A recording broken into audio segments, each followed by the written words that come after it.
All right. Hello, everybody. Welcome to the Club 500 meetup. I'm your host, Peter Skobik, and I couldn't be more excited to be here with you today. I know I say that every single time, but today I'm especially excited to be here with you today because we have a very special guest tonight. I know a lot of people have been waiting for this for a long time, and I always listen to the questions that we get and the requests that we get from our members to make this group as valuable as possible for everybody.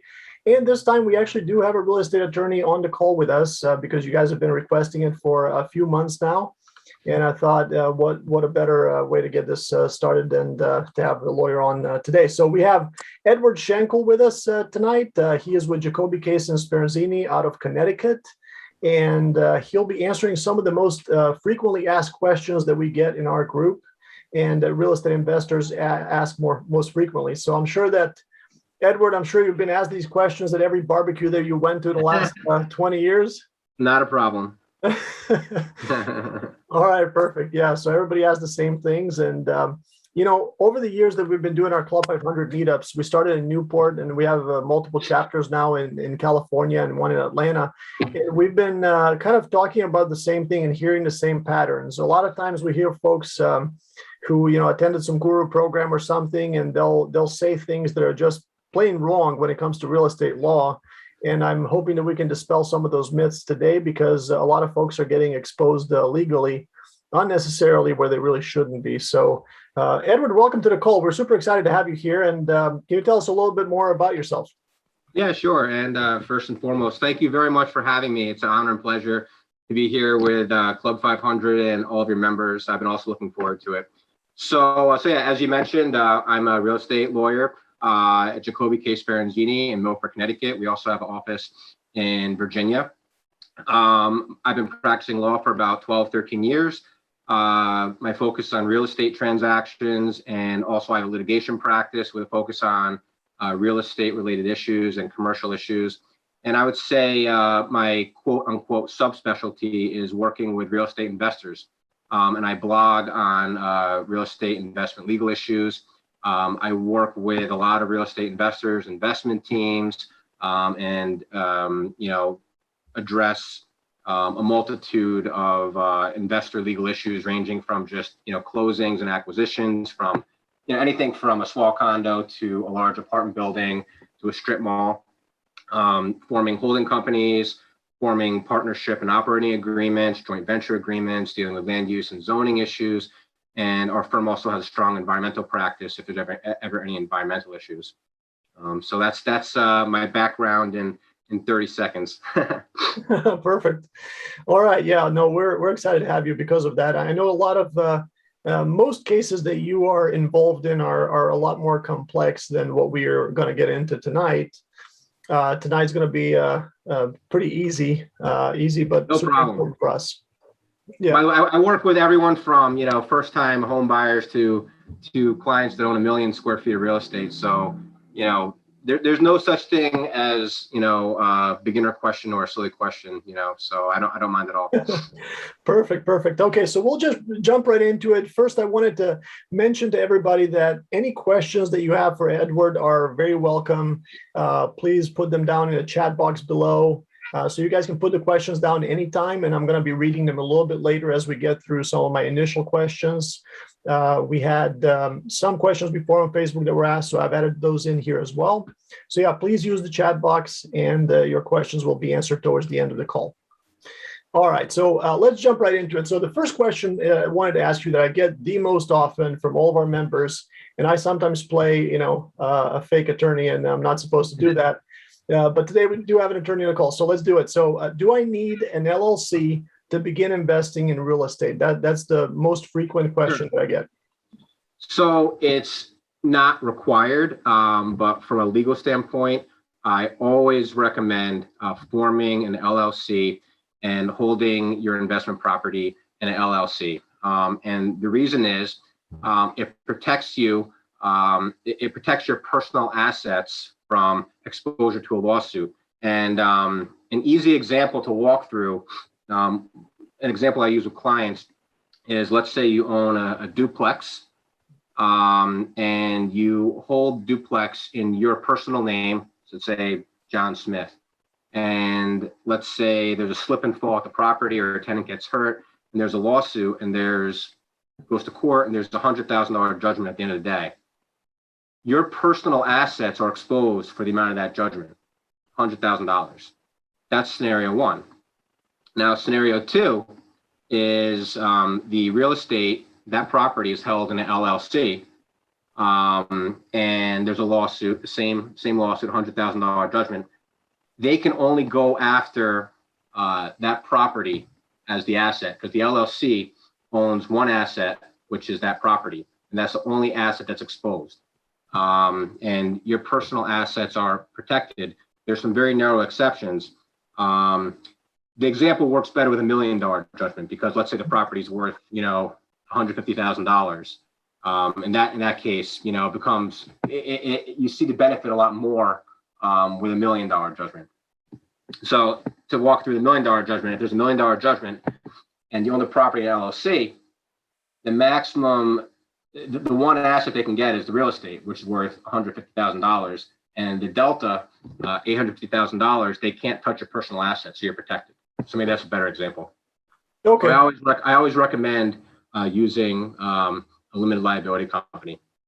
And of course, if you have an LLC for that duplex and it's worth $150,000, but let's say you have $120,000 loan on that duplex, they can really only go after that $30,000 of equity, right? Right. So the only thing that's at risk is that equity, really, what it comes down to. Perfect. Yeah, that's one more way for folks to protect themselves, is to actually have a loan on their properties, especially now with the rates being 3% or even less than 3% sometimes. Sure. It's a great way to protect themselves. Sure. Okay, great. So the next most frequent question that I get is, if I have an umbrella insurance policy, does that mean that I don't need to have an LLC? It's a good question. And the answer is, I still recommend holding the property in an LLC. And here's why. In theory, there could be a huge potential judgment that exceeds the umbrella policy. So that's the first reason I still recommend having an LLC with the umbrella policy. It's insurance is one line of defense. An umbrella is part of that line of defense. The LLC is a second line of defense. So reason number one is, if there's a judgment that exceeds the umbrella policy, you're still protected with your second line of defense, the LLC. Number two, and a lot of investors don't think about this, and I wouldn't have thought about this if I didn't go to law school and didn't practice law and haven't seen this. But there's some obscure exceptions to insurance policies that you may not think about, or maybe you took a quick review of the policy and it didn't catch your attention. So even if you have a significant insurance policy with a significant umbrella, there could be a potential exclusion that applies where insurance might be denied. And in that instance, you're still protected with your second line of defense, which is LLC. Like, for example, I have a colleague right now who's litigating a case. There was an injury on a property, and significant injuries to a woman, and the insurance company denied the claim because they had some unusual exception that made a distinction between residents and non-residents. So they're litigating whether that person was a resident versus non-resident, whether they're going to accept coverage. So that's one example of a kind of obscure exclusion. There's others that could potentially apply. I'm not saying that that's common, but that potential is out there. So that's a really interesting point to make, and I actually noticed in my insurance policies over the years, I've had a couple of different insurance companies, and going through the insurance policies, it's always a 20-30 page document that explains everything. But when I look at all of the, I'll have a policy that's let's say $2 million liability policy, right? But then in the fine print it says for medical it's $1,000. And so I'm thinking, if somebody slips and falls on my property and breaks their spine, it's going to be a medical bill that's way higher than $1,000. Yeah. So that's an example of the fine print of an insurance policy that could prevent coverage. I mean, I've seen cases in my research years ago. I can't remember what the case was I was researching, but this wasn't directly related to my case, but the policy had coverage. This goes to property damage, not personal injury, but the concept is the same for hurricane damage, but not tornado damage. And they were litigating whether the winds was defined by a hurricane or that doesn't satisfy the definition of a hurricane or a tornado. So it's not the exact same, but the point is there are some obscure exclusions, fine print. So a way to provide a second line of defense is you can have the insurance, an umbrella policy, and the LLC. But I will say when you get the insurance, make sure that the name of the LLC is on that policy.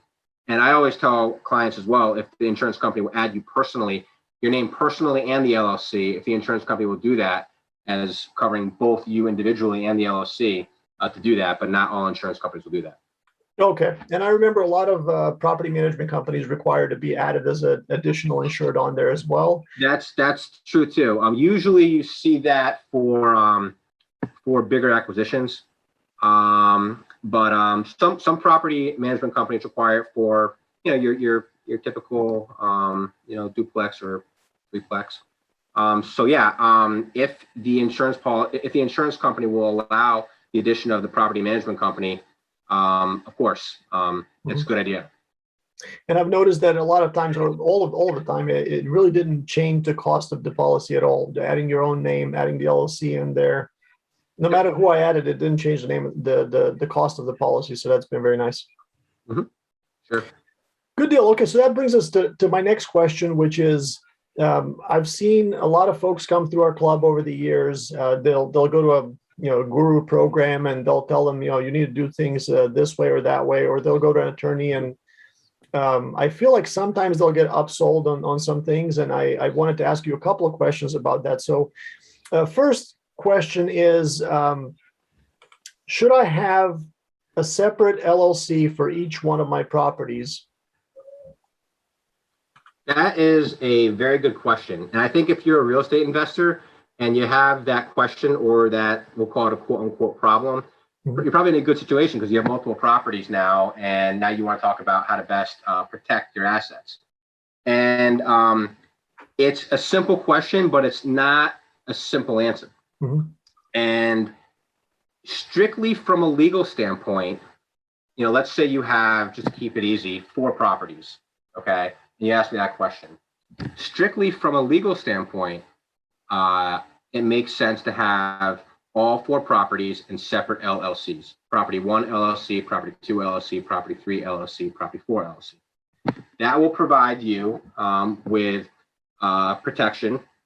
For example, if there's a slip and fall at property 4, there's a big lawsuit, they get a judgment, the only property that's the asset that's at stake or at risk is property number 4, because properties 1, 2, and 3 are held in separate LLCs. So, strictly from a legal standpoint, that's the answer. However, oftentimes I'm asked questions, and the legal standpoint is not the only consideration. It's a very significant consideration, but it's not the only consideration. Now, in that example, if you have 4 LLCs, you're going to have increased administrative costs. You're going to have 4 books of accounting. At the end of the year, you're going to have 4 tax returns. So that you're going to have LLC taxes each year, and dues to each, depending on what state you're in, for each LLC. In some states, it's insignificant. Like in Connecticut, it's not too high, but in states like California, I believe the annual tax for an LLC, I think, is like $500-700. You can correct me if I'm wrong. $800. Yeah. Mm-hmm. So if you have 4 LLCs, just that will that's a couple $1,000s right there. So you have to you have to consider the accounting and administrative side of it. You increase expenses with the legal side of it. And what I always advise clients to do in this situation is to kind of walk them through and help them determine, how risk adverse they are. If you are a very risk adverse individual, and you're gonna have problems sleeping at night if you feel like all four properties are at risk if there's a lawsuit, then you should do four LLCs in that example, and you just have to incur that additional expense each year for taxes and the administrative costs. But if you're okay with some risk, maybe you want to have two LLCs, and maybe you have two duplexes and two threeplexes, and you want to put, you have the twoplex LLC that owns the two duplexes, and the threeplex LLC that owns the threeplex. So it kind of depends on where you stand on the risk spectrum. I think when you only have a few properties, what I always advise you have, do a few LLCs. When you get to above 4 or 5, then we start talking about, different factors, the legal, the accounting, the administrative. It becomes more of an issue when you have like 10, 20, 30 properties. Okay. Having 30 LLCs would be, a significant expense each year, accounting, administrative. So. Yeah, for various reasons, I ended up having to have 4 LLCs, and they were. I've definitely noticed every year I have to file the tax return for each one of them, so there's a CPA cost to that, and then there's in California I was paying $800 a year for each LLC that was in California.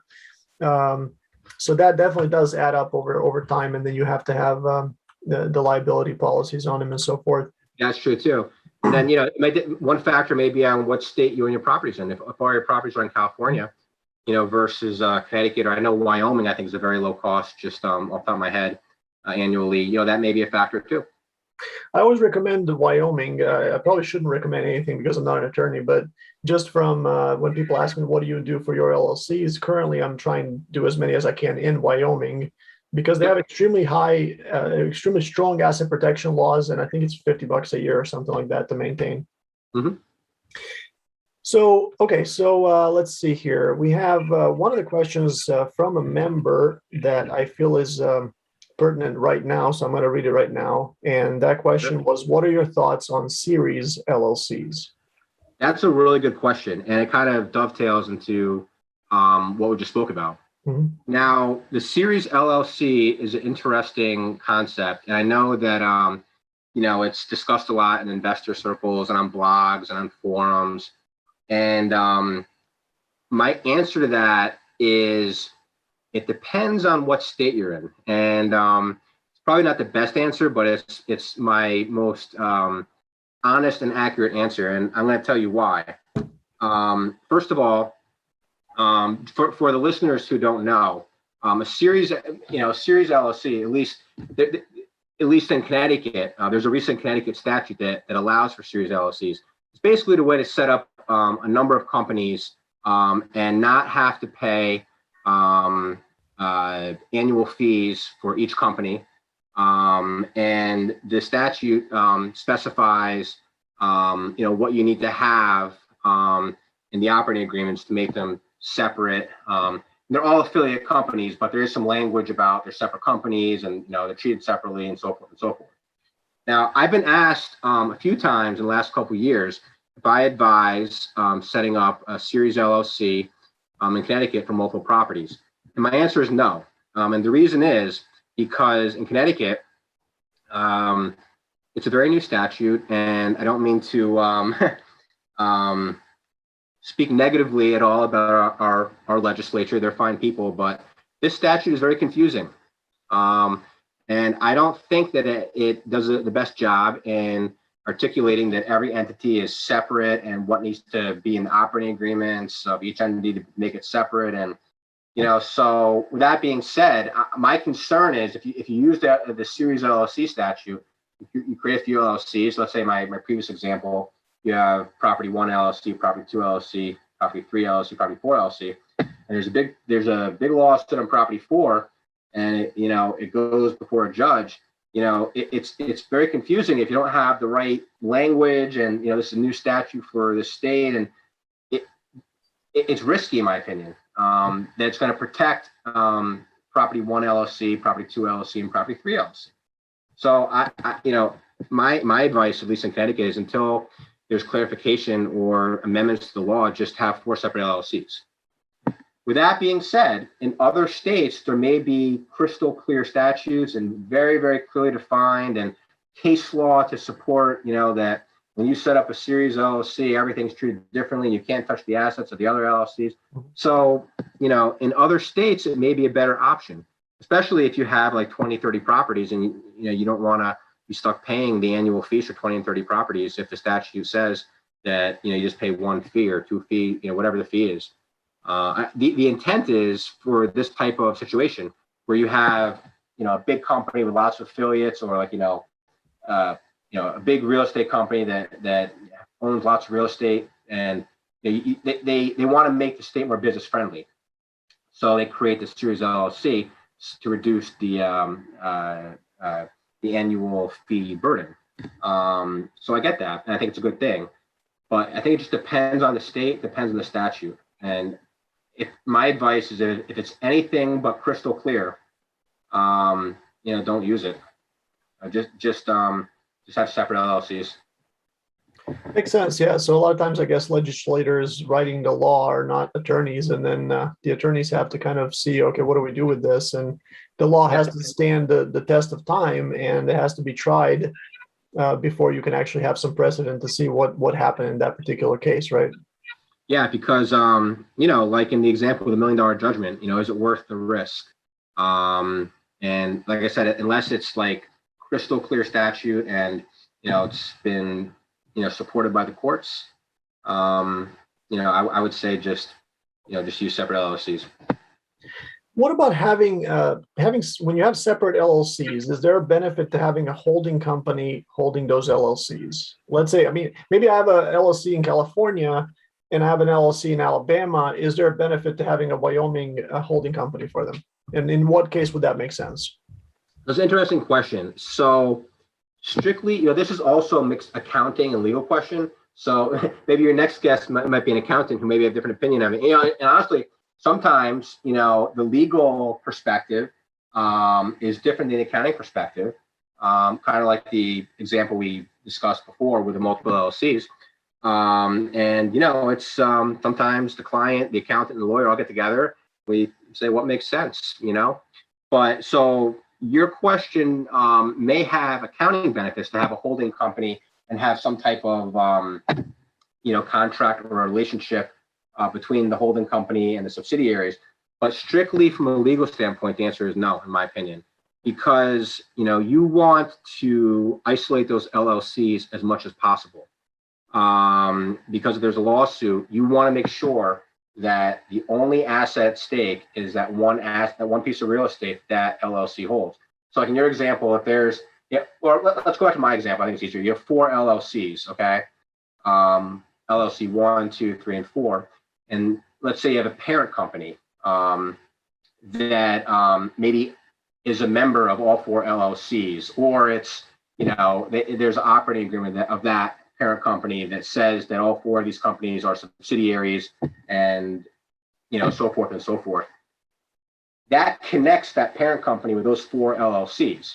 So a clever lawyer, let's say there's a problem at LLC number 4, okay? Big lawsuit, $1 million judgment. A clever lawyer could say, hey, all 5 of these companies are now connected by this one parent company. So therefore, I'm going to try to make an argument that they're all, connected, and I'm going to try to go after the other assets of LLC 1, 2, and 3 and the parent company. And there are exceptions to corporate protection. And the main one is, it's called piercing the corporate veil. And the way to do that, it applies to both, piercing the corporate veil it's the same concept, but it's piercing the corporate veil to get to individual assets. And it's called reverse piercing under the case law to get to other connected companies. But it's a complicated thing, but I'm going to make it simple. If you mix assets of other companies and your holding company, it gives a clever plaintiff's lawyer at least an opportunity to go after the assets of that other company that has some type of mixed, asset relationship or some type of relationship in general. Similarly, if you mix your own personal assets with your LLC that owns that company, like let's say you treat it like a piggy bank, you buy your groceries with your LLC account. That would give a plaintiff's lawyer an argument to say, all this intermingling, under the case law, I can try to pierce the veil or reverse pierce and go to other assets. So my answer to your question is my big concern over having a parent company that has any type of connection to all the companies is the reverse piercing argument. Because a clever attorney could try to make that argument. But as a footnote to that, that's another reason why, if you have other companies, whether they're real estate or, whatever, along with your personal assets applies to as well, you want to make sure that you keep them as separate as possible. Perfect. Yeah, no, thank you for that answer. I think a lot of folks have been really wondering about that. So this ties in perfectly with that question. Another question from our members who said, yes, so you have an LLC, but they can also sue you personally. Is that correct? So if you have we'll just take, Property One LLC owns a duplex, and you're the sole member of Property One LLC. In general, the answer to that question is no. You cannot be sued personally. I mean, a plaintiff's lawyer can try to sue you personally, but generally speaking, your personal assets are protected. With that being said, there are narrow exceptions, like when you commingle your personal assets with the LLC. Like, if you're buying groceries with your LLC account, you're buying movie tickets, or nowadays your Netflix account, the general answer is no, you should be protected, but there are some narrow exceptions. And that's the main one, commingling assets. Okay. And I assume if you do something just really dumb, let's say there's some kind of a huge safety issue on your property and you respond in an email saying, I don't care, it's not my problem, or something like that, would that potentially count where they can sue you? So the other exception in a lot of jurisdictions, including Connecticut, is intentional conduct or reckless conduct, which these are levels of culpability that are above negligence. So basically, if you do something really, really bad intentionally or like extremely reckless, then there's the potential to have your personal assets at stake as well. Okay. Yes, that's true. But so for the most part, for most real estate investors, as long as you're not just extremely dumb with it, your assets should be protected in LLC if the property's in the LLC. And if they slip and fall, they're suing the LLC and not you personally. That's the whole point of the LLC. Yep, that's correct. And I also advise clients too, when they have the LLC, to set up a separate bank account for the LLC. Okay, so that kind of prevents that commingling of assets between the LLC and your personal assets. Yep. Mm-hmm. Okay, good deal. Another question from one of our members is, let's say I went to an estate attorney and they created a trust for my family. So now I'm putting all the properties into this trust. Does that replace an LLC? That's a good question, an interesting question, and also a complicated question. I get asked this question a little, I don't say frequently, but maybe like at least once a year. And you see this like, in different real estate investor groups and blogs, about trusts and land trusts, and should we use this instead of an LLC? The pros and the cons. And I also am asked sometimes, if you use a land trust or a traditional revocable trust, can you get around something called a due on sale clause?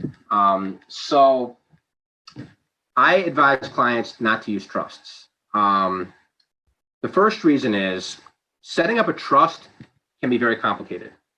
Doesn't have to be very complicated, but I can almost guarantee you it's going to be more complicated than setting up an LLC. Set up an LLC. You file a couple documents to Secretary of State. You pay, $100, $200, depending what state you're in. California, maybe $1,000. And you have the LLC within a couple days, and it's ready to go. If you have a partner, you may want to discuss operating agreement, but you can set up an LLC rather quickly. And honestly, the legal fee is not going to be too high unless you have a super complicated operating agreement with 3 partners. Now, when you set up a trust, it's much more complicated because in order to set up a trust, you need 3 parties. One is the settlor of a trust. The second is a trustee of a trust. And the third is the beneficiary of a trust. So in your example, if a client came to me and said, I want to set up a trust for this real estate deal, the client cannot be all 3. You cannot be all 3. You cannot be the settlor, the trustee, and the beneficiary. So just to give like 20 seconds on trust and estates law, and I'm not a trust and estates lawyer, but the settlor is the individual that creates the trust. The trustee or trustees are the people who manage the trust. And the beneficiary is the person or people who benefit from the trust. They receive income or dividends or whatever monetary benefit that the trust produces. So in this example, the client could be the settlor and the beneficiary, but it can't be the trustee. So right off the bat, you have a complicated situation. You got to bring someone else into the deal.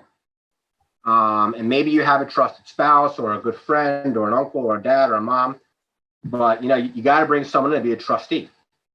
And immediately you're giving all the power or a lot of the power over the management of that property to the trustee. That's the first complication. The second complication is you have to draft a trust document. And, that's done all the time. No big deal. But drafting a trust document is a lot more complicated than just setting up an LLC. So instead of a couple $100 legal fee for setting up an LLC, your legal fee is going to be a couple $1,000s probably, separate trust.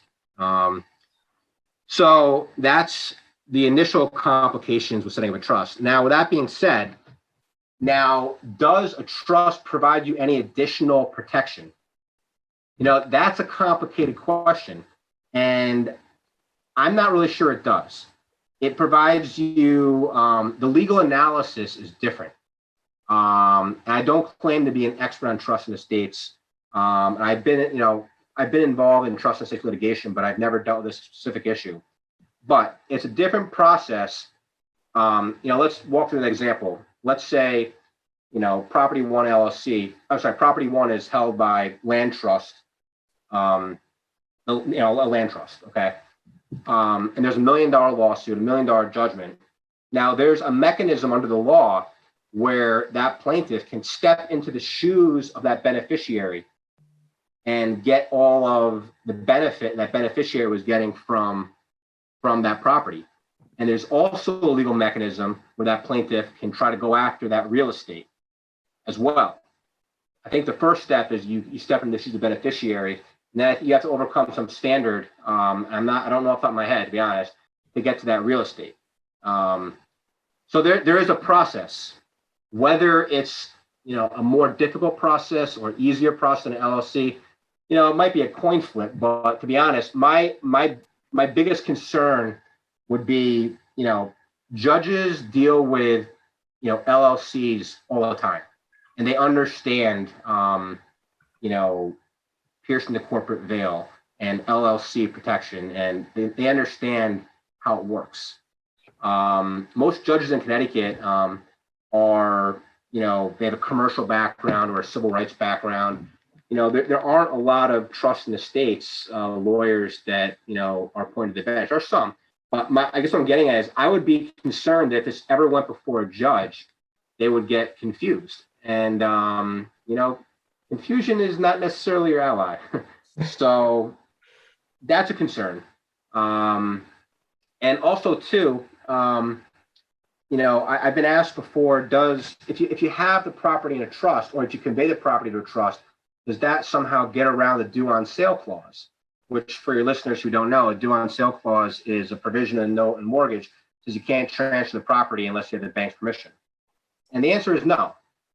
because you're still transferring the property from one distinct entity, whether it's individual or corporation or LLC, to another separate entity, which is a land trust.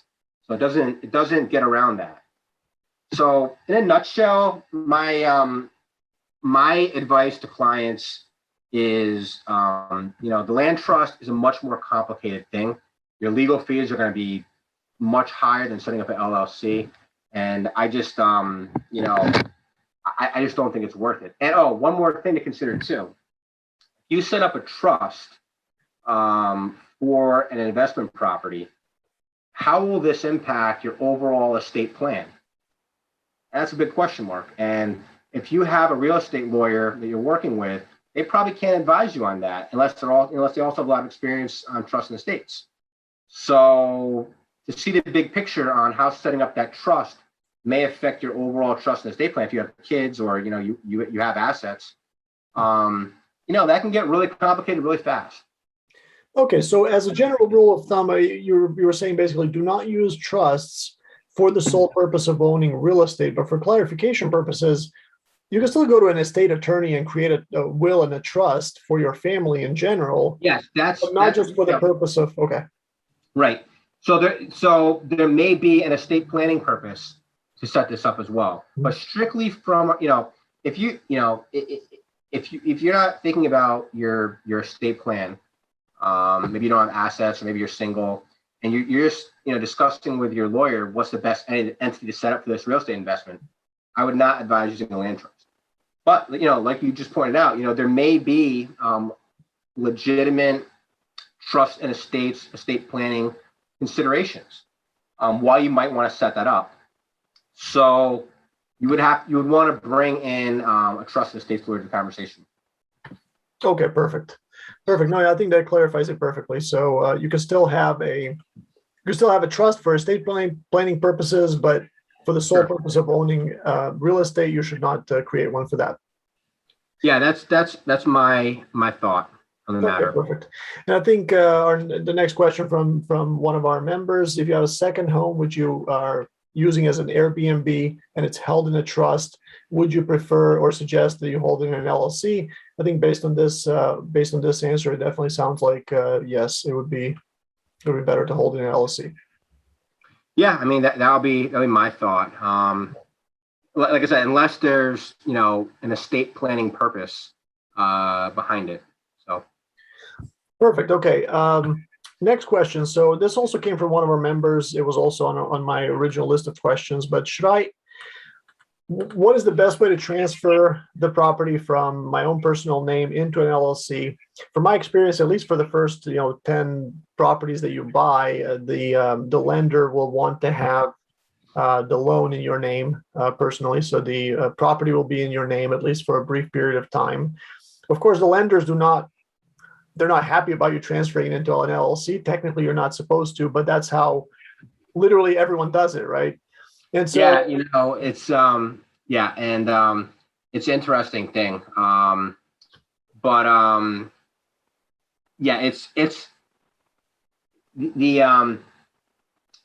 So to take a step back, almost every mortgage and promissory note have the due on sale clause. It says basically you can't transfer property unless you have the bank's permission. Now, as a real estate investor trying to protect your assets and doing what 95% of all real estate investors do, you want to put the property in LLC or properties in LLCs. So how does that interact with the due on sale clause? And so there's no easy way around it. Of course, it's not consistent with the loan documents. Technically, you breached the loan documents. With that being said, so I always tell clients that when you do this, I have to advise you. I'm your lawyer. These are what the loan documents say, and technically, it's a breach of loan documents, and the lender has the right to take all actions under loan documents, which means declaring default and foreclosure and all that bad stuff. It's a breach.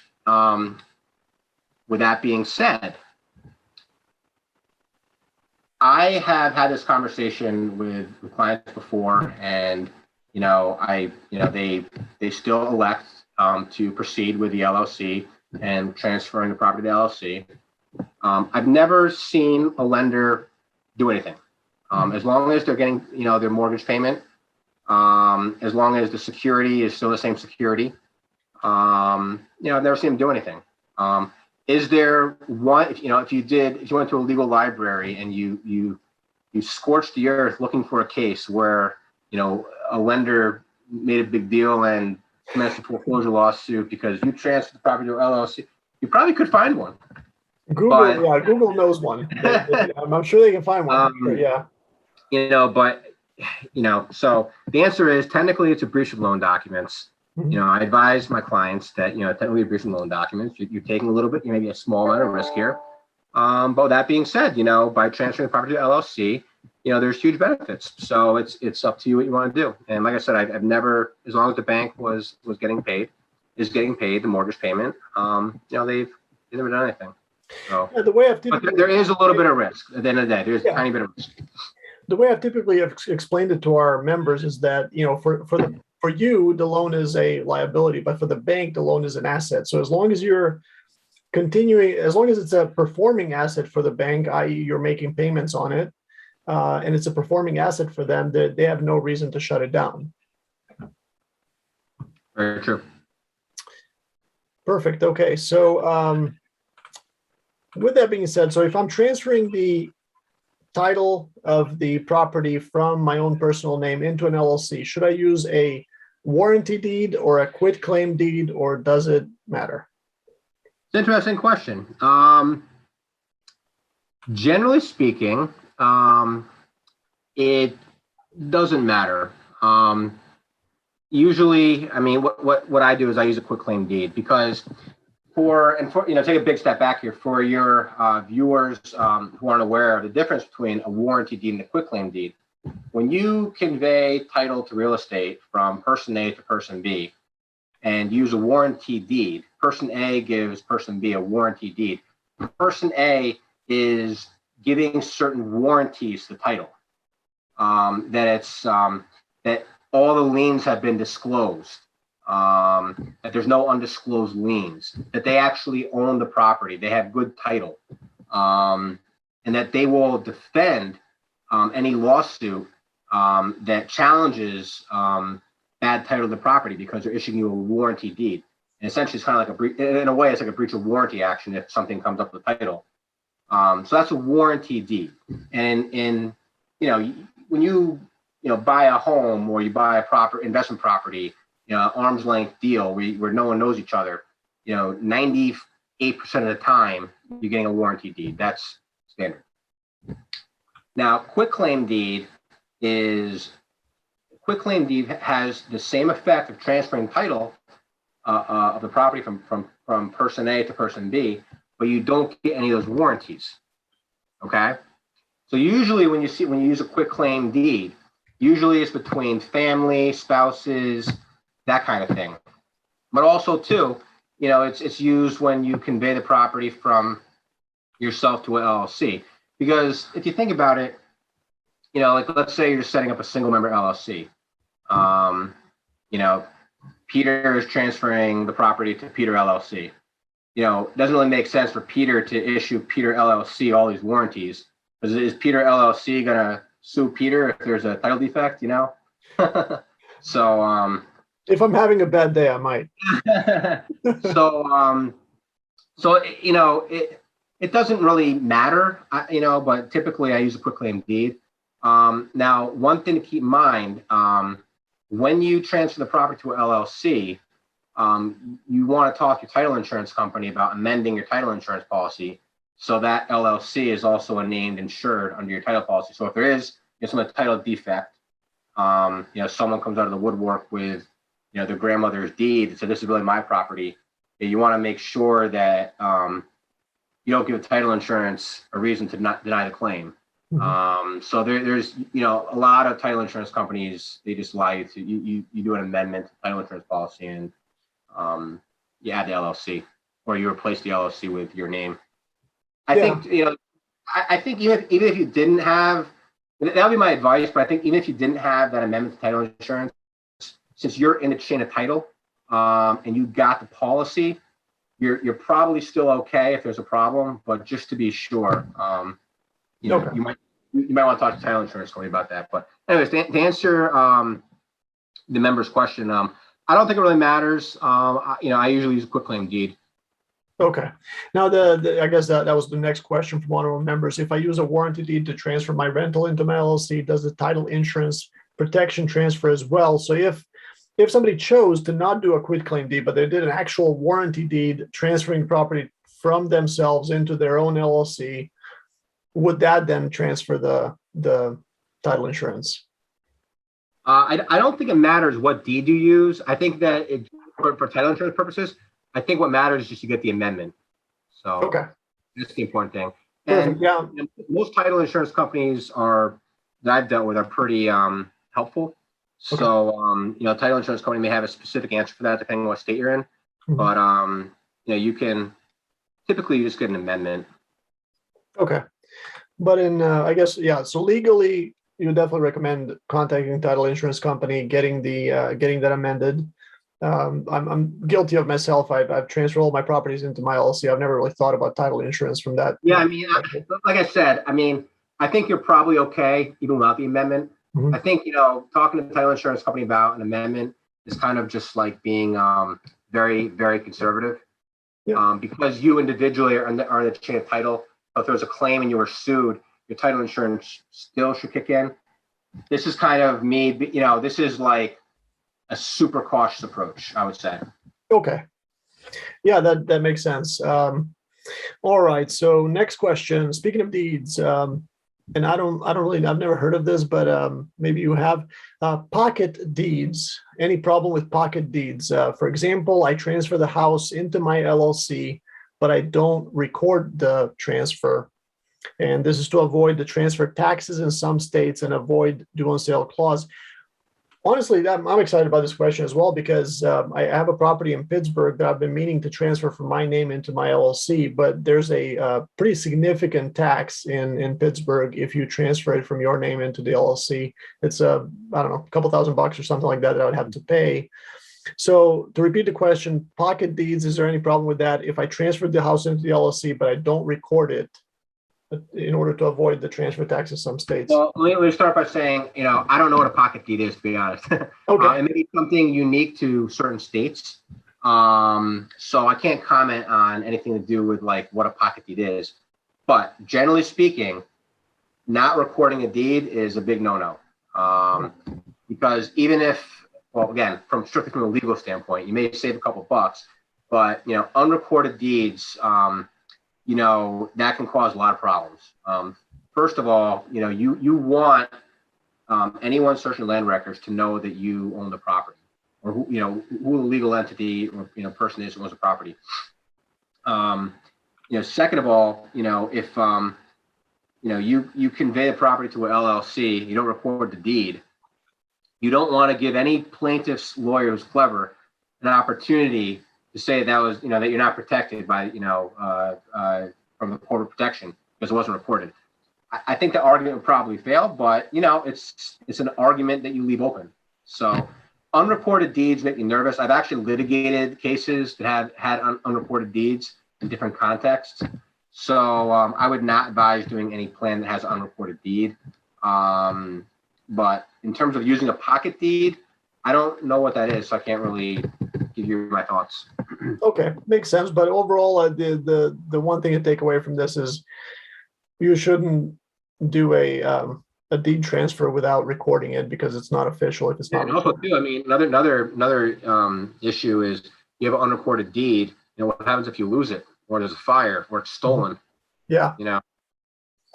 Well, that's another, it kind of brings up a question that I had about trusts because trusts in generally, I have a trust for my family, and, you know, you put different assets into the trust, and really the process of putting the asset into the trust is just writing it into the trust, right? It's not really recorded anywhere. How does that work? Because I always thought, you know, I have this trust, and it's like there's this binder, and its binders on the shelf, and I add things into the trust. I mean, I could die and people could add stuff into that trust afterwards. It's still on that shelf. It's not recorded anywhere.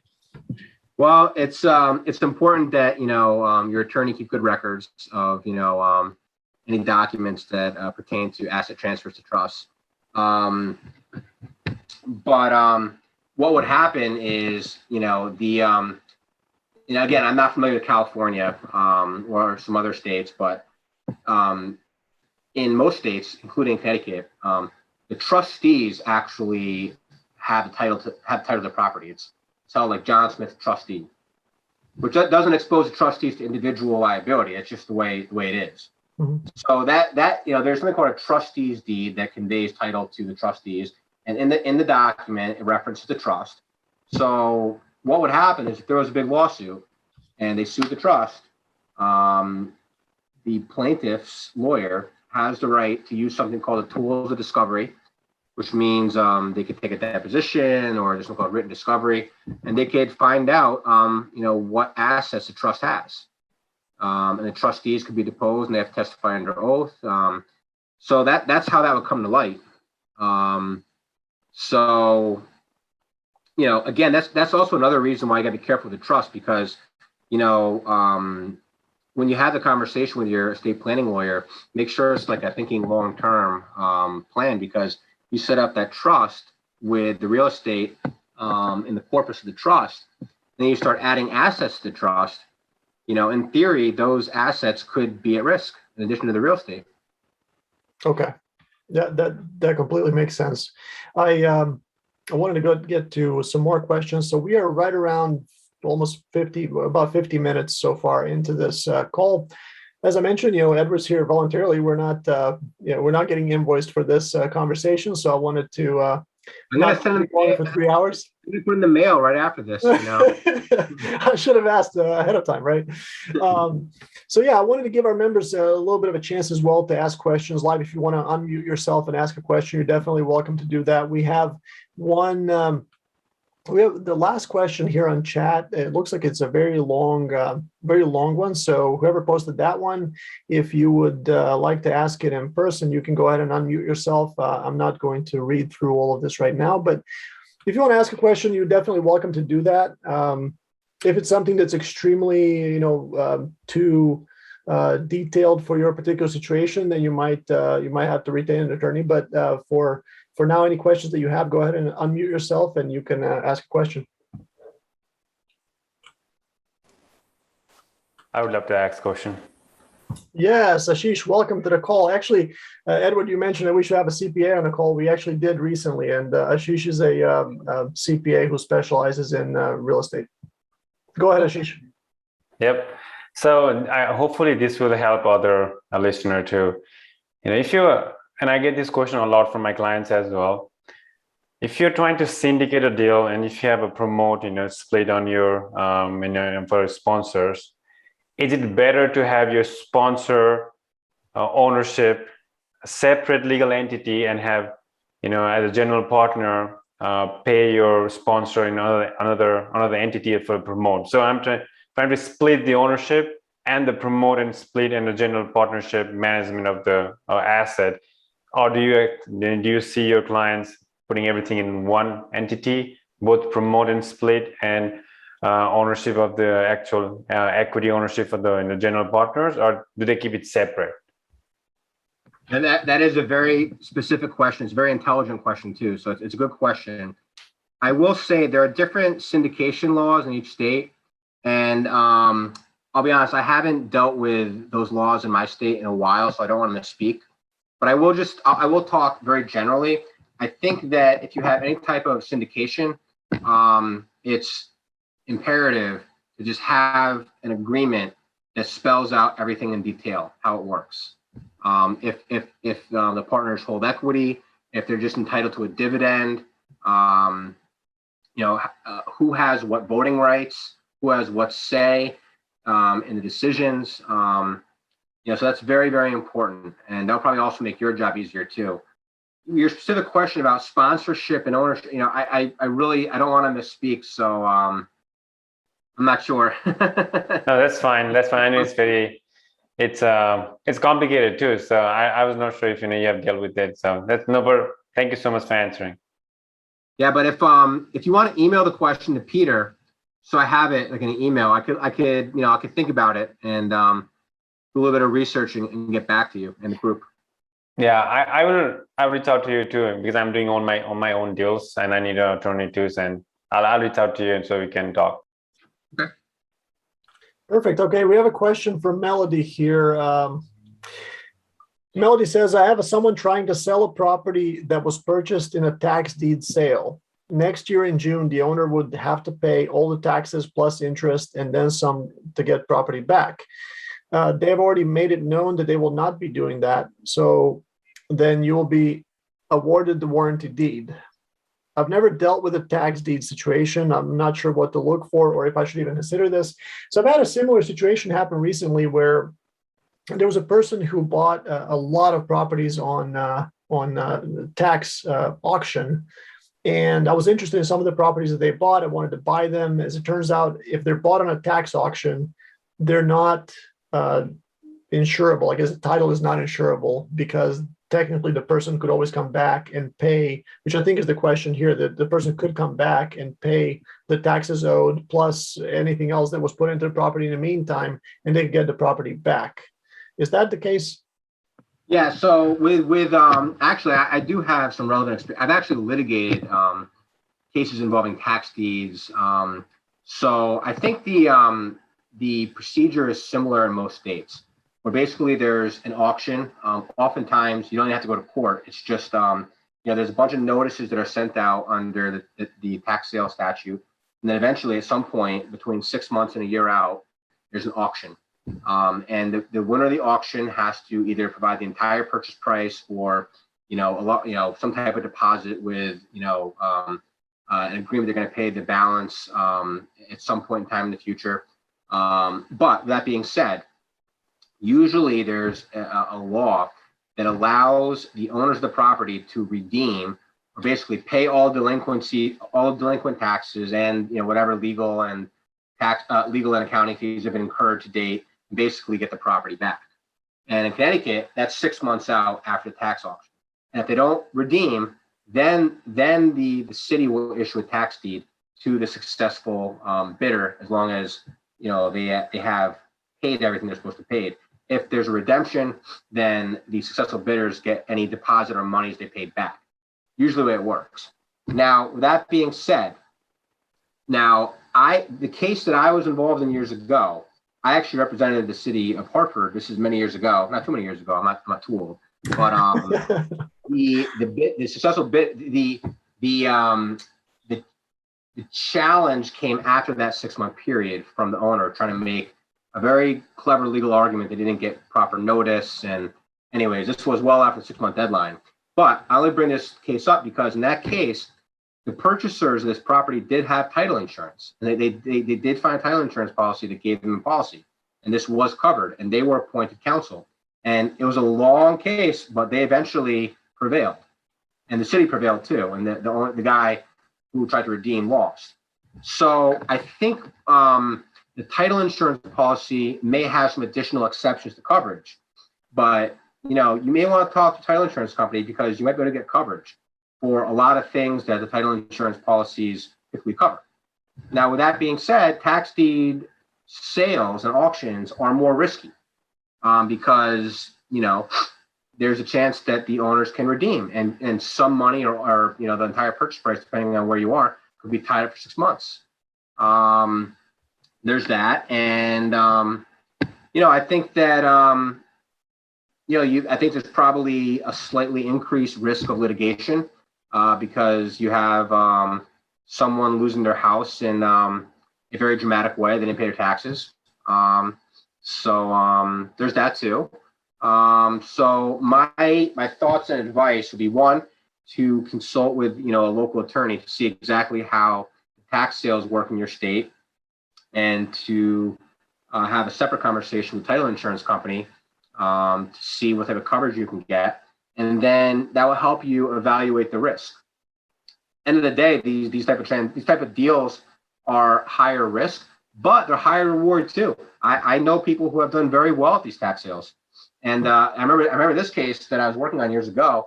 It took a while for the lawsuit to get worked out, which these successful bidders didn't have to pay any legal fees because they had title insurance coverage, but they got a great deal on this property. Mm-hmm. Yeah, and I guess chances are, if let's say you buy a house, you buy it for $100,000 and it's worth, 200,000. You bought it on tax auction. Let's say you put in another, $30,000 to rehab the property, and at that point, if somebody were to come back and try to rebuy that property from you, they would have to completely financially compensate you for everything that you put into that property in order to be able to get it back. Is that right? That's kind of a loaded question because there's a lot of different variables, but it sounds like that would be fair. Well, probably, if we went to a judge, if I'm the judge, that sounds fair. If they did, let's say, okay, so in that scenario, let's say during that 6-month period where they had the right to redeem, and you took a risk and you put a lot of money and made improvements to the property, they ended up redeeming, and then you said, well, I should get some money back for my renovations. I don't know. I guess it can go either way. It depends on the judgment, depends on the state, depends on the case law. Some judge would say, yeah, that's fair. They should get, the value, whatever they put in, they should get. But, another judge could say, well, they knew the risk. Okay. So, if I'm the attorney advising my client in that situation, I would tell them to wait 6 months. Okay. I know for like a real estate investor, that's like a lifetime. Because they just want to get in there and like do all the renovations. But I think that you just have to, that's just part of, buying tax sales, like tax auctions. Mm-hmm. You gotta either be willing to take that risk or wait 6 months. If it's a great deal, you might, I guess it might be worth waiting 6 months. Yeah. Perfect. Okay. Let's see here. Melody is saying they're asking 36,000 and the as-is value is 89,000. Yeah, so that's an example, I guess, of situation where it might be worth just waiting 6 months, because that's a really big difference between the current value and what they're asking for it. Yeah, like I said, I've seen some people do very well at these tax auctions. Mm-hmm. All right, so we might allow a couple more questions, or maybe one or two. Anybody else? You can go ahead and unmute yourself and ask your question.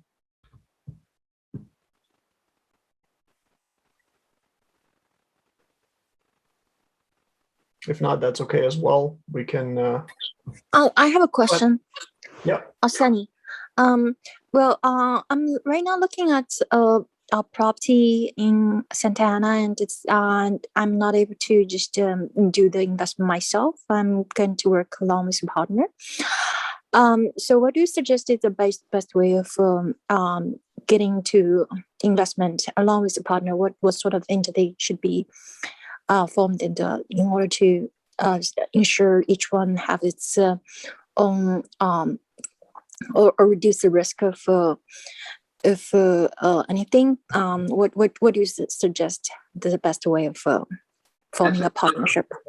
I work with a lot of real estate investment teams, and I think that whenever I work with a team where there's 2 people, 4 people, I always advise before doing a deal to enter into an operating agreement, which basically, I actually have a real estate team questionnaire. I've done it so many times now that I send them all to discuss. There's like 20 questions ahead of time to discuss between the parties, and we have a meeting. And it's important for all the members of the team to understand who's going to be holding what equity, what capital contributions are going to be required from each member. If it's 50-50, usually it's 50%, sometimes it's not. Who has what responsibility in managing the property? Do you want to give all the members unilateral authority without the other members' consent to do certain things? Do you want to have certain things require unanimous consent? I always advise people to, have like a list of typical decisions that would require unanimous consent, and things that any member could do on their own, like maybe enter into a contract with a contractor for anything under $1,000. Because the last thing you want is you don't want your partners to make decisions, and you have no say in it. And you didn't realize that that the operating agreement could have prevented a problem. So I guess generally speaking, I think it's very important for partners to have an operating agreement that kind of sets forth, who has what responsibility, what duties, what obligations, who owns what equity, capital contributions, how to take on new members if you want to take on new members. And my least favorite topic, but it's a necessary conversation, what happens if one member becomes incapacitated or very sick or passes away. So that's an important conversation to have as well. Okay, so if I have a partnership agreement with someone, I don't necessarily have to form a separate LLC, but that partnership agreement needs to be more detailed. I guess it needs to be. I guess what's the difference between a partnership agreement, operating agreement is the same thing? It's basically the same thing. I mean, I think maybe in different states it's called different things. Mhm. I mean, in Connecticut, it's the operating agreement. It's basically a partnership agreement, though.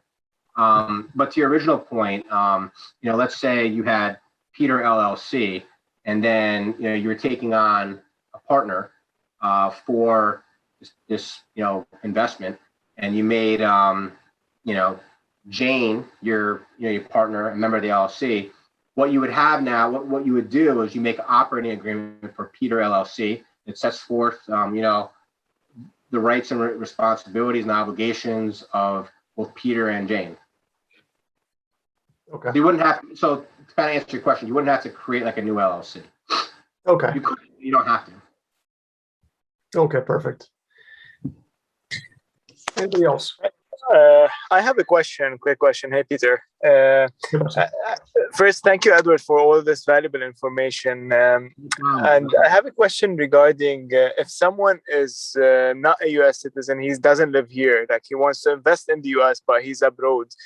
What's the best way to do it? Should he create kind of an entity here or like an LLC? And is he eligible to do so if he's not a citizen? And so what's the best way for a foreign person to invest here in the US? Well, it's a loaded question. I think that if you're going to make an investment with like a traditional bank like Bank of America, I believe they have certain restrictions. I'm not positive, but I believe that there's certain restrictions usually on non-citizens. If you're a legal alien or you have a legal green card, that's different. So I do have clients that buy real estate that have green cards. But I think if you are not a citizen and you're looking to invest in real estate in America, there might be restrictions if you want to use a traditional bank. But to the best of my knowledge, if someone who's not a citizen wanted to set up an LLC here, they could. And you want to pay cash, there shouldn't be any restrictions. I would check with your accountant as well. And I have to kind of say also, I would also have to double check because I'm not 100% positive, to be honest. But I'm pretty sure that's the way it works. So, if you had a partner, if the non-citizen had a partner who was a citizen, and the citizen had an LLC, and that the foreigner wanted to invest in the LLC, that's fine, and provide funding and participate that way and be entitled to a dividend or return. That's fine. The only thing that double check with your accountant as well, but the only thing they can consider is there's the U.S. Patriot Act too, which there are restrictions on money flowing outside of the U.S. into the U.S. depending on what country it is. So there's that. And also, just to be safe, I would also double check with an attorney and accountant of that country where the foreigner lives. So I hope I did my best to answer the question. So to be honest, I don't have any clients that live outside the U.S. So I would probably just double check with immigration lawyer as well. Will do. Thanks, Edward. Appreciate it. Yep. Okay, I have a quick question. Can I ask? Yes, go ahead. No problem. Okay, so there's let's say, for example, I have an LLC, right? And I'm going to be partnering with someone, and this basically, the lot is purchased and is under a different person's name. Let's say Sarah, and but the house is under construction, so we basically put cash in and to complete the house, because we couldn't get the loan, because it's I don't know, like when we're trying to get the loan, they say we can't because this house under construction. So what is the safe way with this partnership? Like, should we she's my sister, by the way, so of course, there's trust here, but still, what's a safe way to go on with this? Like, should we go through the loan and try to put the money out, or through the loan and have the LLC in place? If I understand, well, we take a step back. I just mentioned this before I answer the question. As I mentioned, I'm licensed in Connecticut, so everything I'm saying tonight is really based on general knowledge and my experience. But if you guys are asking questions from like different various different states, I would also check with a local attorney as well, just in case there's local nuances that I wouldn't be familiar with. I just thought I might just add that to the conversation as well. With that being said, I think that there's some consideration. There's a couple different considerations here. The first consideration is you don't want to do anything that violates the loan documents between the individual and who signed the documents and the bank. I'm not going to tell you what to do, obviously. One, I'm not your lawyer, but two, I think that if there were provisions in the documents that says that there can't be like outside funding the bank's not aware of, I think you take some risk by doing that. So there's that consideration, because if the bank finds if the bank learned of that, it could be a huge headache for everyone involved. So assuming that what the LLC wants to contribute to the construction doesn't violate any loan documents, I would suggest having some type of joint venture agreement, some type of partnership agreement between the LLC and the individual who's doing the actual construction, to kind of spells out the capital contributions, what the party's relationship is going to be if you hold the property long term, if it's some type of resale, how the profit splits work. So I would encourage you to enter into some type of joint venture agreement. Okay, perfect. So thank you for that question as well. I wanted to, before I forget as well, I wanted to get the information about the blog that you have, Edward, because I think that would be useful for our members. Yep. So I have a blog that I periodically post to. I will admit I haven't posted in about 6 months, but I've written a few blog posts in the last 6 to 8 months. I still have to post, but the blog is ctrealestateandlanduse.com. ctrealestateandlanduse.com. And you could also sign up for my newsletters. So when I do post a blog, you get a notification to your email. And if also too, people want to hear about certain topics in my blogs, let me know. It's fun. Perfect. So ctrealestateandlanduse.com. Yes. Excellent. Okay. So just wanted to get that in before we forget. I did now out of respect also for Edward's time. It is 9:45 p.m. on the East Coast. Let's let one more question come through, and then we're going to wrap up at that point. And you guys, if you have any questions after that, you can always shoot them to my email, which is info@club500.us. So info@club500.us. You can always shoot them to my email as well, because I'm going to have we're going to have future guests on as well, and I've been kind of soliciting questions on our Facebook group page as well. So you guys can always shoot them my way, and we can get them answered in the future. But let's let one more question right now, and then we're going to wrap up. Anybody? Hi, this is Rachel. I talked to you on the phone. I just had a question about getting a property under contract that's part of an IRA. I had another attorney tell me that, and the owner tell me that it may be difficult because of other people's interest in the property, and I wonder why that is, or if there's any way to clear up the issues to do the deal. Well, that's an interesting question. Peter, I thought you said it's all gonna be like easy questions tonight, huh? Oh, that's funny. No, I'm just kidding. I deal with all sorts of complicated questions, but I'm gonna give you my honest answer about that one. I'm not sure.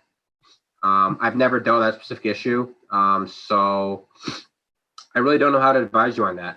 That's my honest answer. I've dealt with a ton of issues, very complicated issues, but I've never encountered that before. So I don't know. Well, maybe I'll find it online by Googling, and I'll make a lot of money. There you go. If you find the answer to that, please email Peter, and Peter can let me know. That's perfect. So, okay, great. Edward, I don't know, this has been really a barrel of value for everybody on our call. I know it's going to be a massive amount of value also for anybody who's going to be watching the video later on for years to come, because we're going to have it posted on our website at club500.us. We're also going to have it as, obviously we had it as a Facebook Live, so it's going to stay there as well. If anybody were, now you're licensed in Connecticut and New York. Now, if anybody were to get in touch with you for general legal advice or whatever it may be, or to retain your services, what would be the best way to get in touch with you? Yeah, I'll leave my email. I think you have my email too. You can circulate to your group. It's ESCHENKEL